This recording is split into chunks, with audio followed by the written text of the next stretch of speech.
Last May, we lost another of our beloveds, Marge Meyerman, who was a member of this church for 73 years.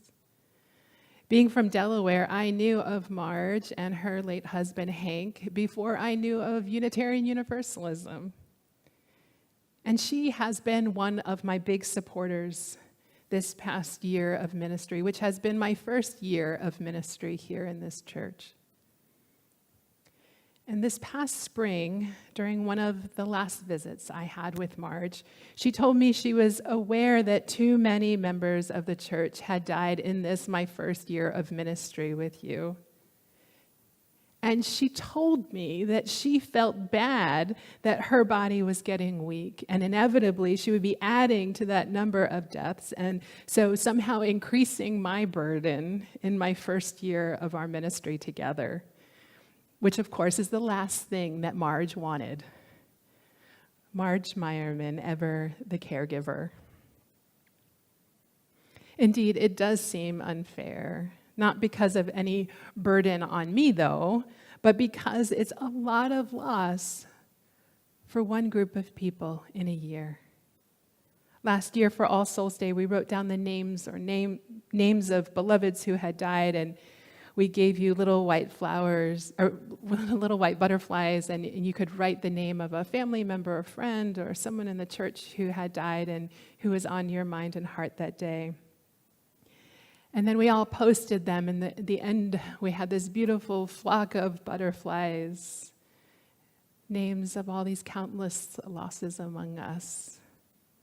And with the leftover blank butterflies that I had, over the last year, I've been writing the names of people, sometimes dates, sometimes quotes from their memorial services, and keeping them in my office.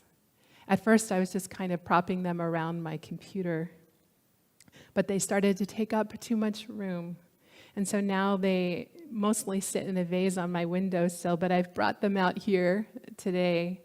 There are 20 of them, 20 losses in this church in less than a year.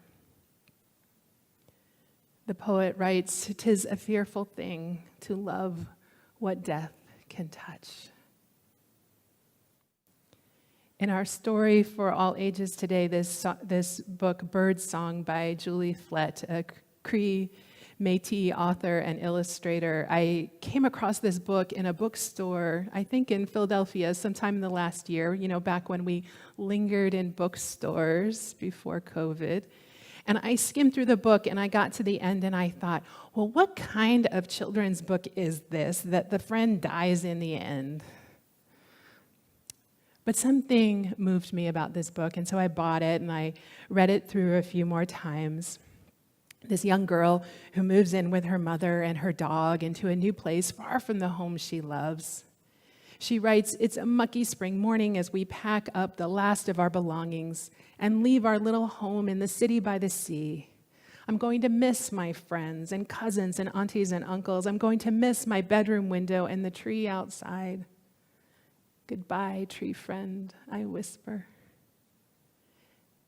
And in this new home, in the country, far from the sea, there are 2 trees outside and creaky stairs inside, and she finds it cold, and she doesn't even want to draw anymore, even though drawing is what Katerina does.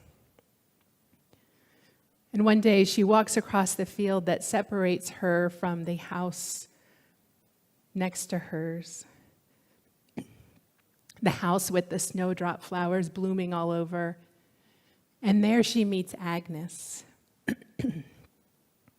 Agnes grows berries and flowers and loves to make things out of clay. And Agnes shows Katerina all around her garden and shows her her clay creations of birds and branches and flowers. And Katerina is amazed. And she can't wait to get home and start drawing again. Katerina and Agnes become fast friends, and Katerina is drawing all kinds of pictures, and Agnes keeps on making pottery and sculptures. Agnes gives Katerina snowdrop bulbs to plant at home next year. Seasons come and go, and at some point, Agnes cannot get outside anymore. Her body is getting creaky and weak. She cannot see the new snowdrops peeking out, but Katerina has an idea. She goes home and gathers up all of her drawings and posts them all around her friend's room. And when we're done, Katerina says, Agnes says, it looks like a poem for her heart. Then I sit with Agnes and talk about making things, mucky things, and things with string and song and paper and words. And then we sit quietly together on Agnes's bed until it's time to say goodbye. And I leave with an ache in my heart. But I am so glad to know my friend Agnes. And from her friend's house, Katerina arrives at home and says, hello, Mom. Hello, Oho. Hello, home with 2 trees and creaky stairs. And in this story that is so much about death, the author never mentions it, never mentions death. Instead, she references hellos and goodbyes. My husband Eric and I had a hard goodbye just a month and a half ago.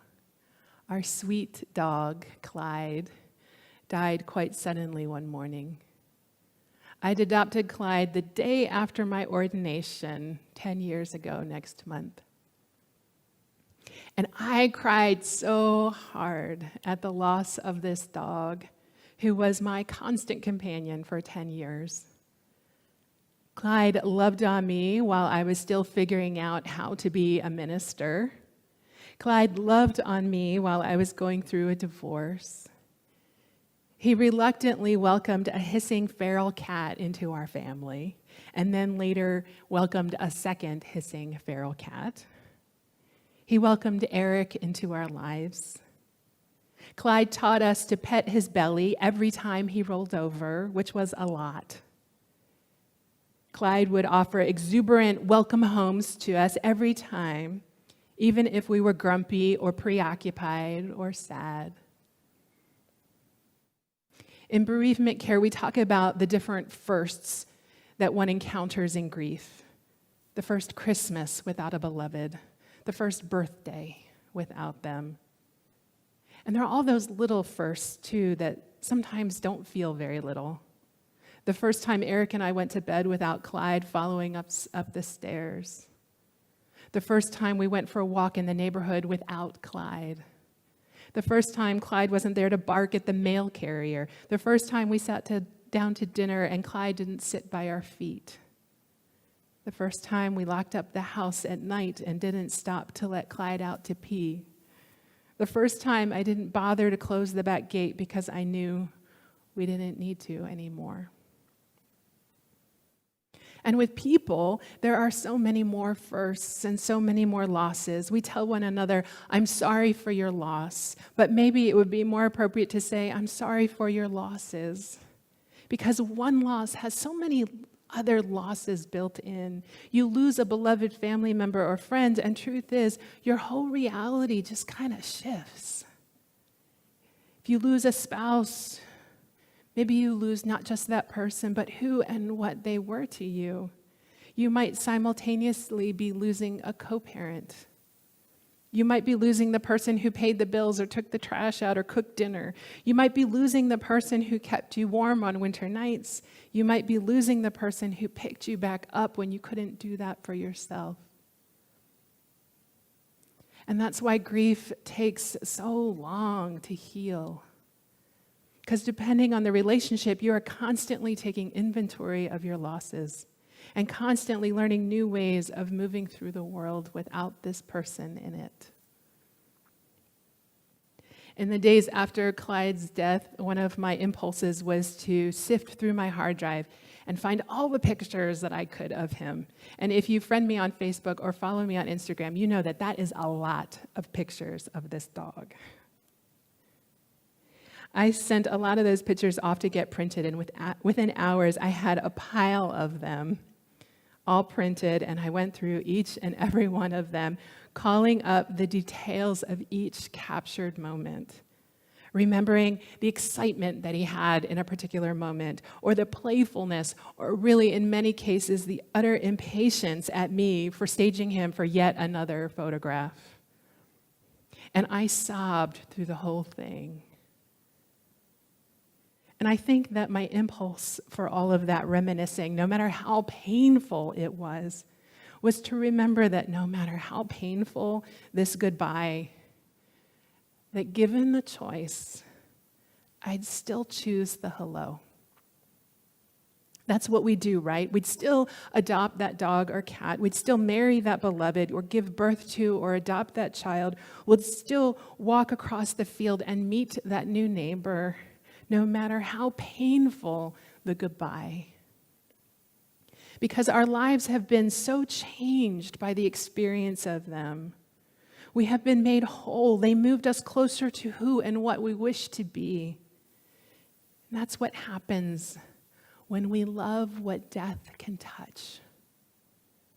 Our lives are made richer somehow by that experience of loving. It's a holy thing to love, for your life has lived in me. Your laugh once lifted me. Your word was a gift to me. And with death so much a part of our reality this past year, the question of our own mortality is also in the air. Sooner or later, we all encounter death. Sooner or later, the ultimate goodbye will come our way. I used to be a hospice chaplain, and when people were in their final months or weeks or even days, hours of life, the question in the air was often, how do I die well? How do I die with peace? How do I experience wholeness as I go? And one of the reasons I wanted to leave hospice chaplaincy and work in the church is because I wanted to help people ask this question earlier. Instead of waiting until the very ends of life, how do I die well? Because the answer to that question, and all of the world's mystics agree, that if we want to die well, then we need only do one thing. To die well, all we have to do is live well. That's it. There's no magic secret. We live well. We weather our hellos and goodbyes. We learn from them. We grow from them. We give thanks for them, even when they are hard. We embody curiosity about one another and our world, whether we're young, whether we're old. We learn to love ourselves. We connect with nature. We draw close to people who are suffering, maybe even people who are hard to love. Because it is a holy thing to love. We do our part in improving the circumstances of people who are disenfranchised, who are held back in communities and in our world. We do our part in building the beloved community, caring for the earth and all living creatures. And here's some good news. It's never too late to start living well. It's never too late. And in our own lives right now, in this time of chaos and change and uncertainty, we might be bearing down and resisting connection. We might be resisting living well. In this time of social distancing, we might be isolating. We might be tuning out things with TV or technology or obsessing about the news. But to live well, we are required to restore connection to ourselves, to one another, and our world in ways that are healthy and life-giving. And so, for your connection to yourself, do you play? Do you have creative time? Do you sing in the shower? Do you dance in the rain? For your connection to others in the earth, do you put your relationships with one another and the earth before anything else? Do you know your neighbors? Are you generous with your love? Do your eyes light up when your child or your beloved enters the room? Are you nurturing hope? Are you nurturing equity? Are you doing today what is good for you and good for our community instead of putting it off for another day? Are you constantly rushing around, missing out on what matters, or are you slowing down and experiencing all the gifts that are around you? Do you wake up each morning with a thank you? Do you go to bed each night with a thank you? Because it is a remarkable thing, this life. And it is fleeting. The morning our dog died, Eric actually had slept in, and I came back to the bedroom to make sure that he was okay, because it was getting kind of late. And I laid down with him in the bed, and Clyde jumped up on the bed and laid with us. And the three of us just laid there for the longest time, Eric and I petting our sweet Clyde. Then we all got up and went about the morning, and just about 20 minutes later, I encountered Clyde lying on the floor in one of his special spots where he always was, and he was struggling to breathe. And I tried to talk with him, I tried to help him, but very soon his heart stopped, and he was gone. And I cannot tell you how grateful Eric and I were for that morning's snuggle. There were so many other mornings when we would not have made the time. And I think, too, of Dave Shepard, who died this last week, and his care of Gail during her increasing confusion and dementia, and how dutifully he made sure that they were both dressed for church on Sunday, always looking beautiful. How dutifully he escorted her into the building and to their seats. How carefully he redirected her words and behaviors when she was confused. I did not get to talk with Dave at the end of his life. He wouldn't allow it. But if I could have, I would have reflected back to him the impression that he made on me. This glimpse of what it means to live well. Many of us are grieving. I imagine that in some way all of us are grieving. We might be grieving the loss of someone who has died. We might be grieving other kinds of losses in this 2020 pandemic year, canceled vacations, canceled concerts, plays, the inability to see family and friends, job loss, not being able to volunteer somewhere or role. And so as we face the heartbreaking fate of goodbyes, may we not withdraw. May we not avoid connection with one another. May we not live half-heartedly or put off what is good for our mind or body or spirit, or what is good for another's mind or body or spirit. May we not isolate or temper our enthusiasm for all that will one day disappear. Instead, may we live with hope and optimism for the future. May we manifest something of our love and values in our lives and in our world. May we hold an awareness of how incredible it is to simply be alive in this moment. May our hearts open again and again, and may the love we encounter bring us toward increasing wholeness and richness and joy.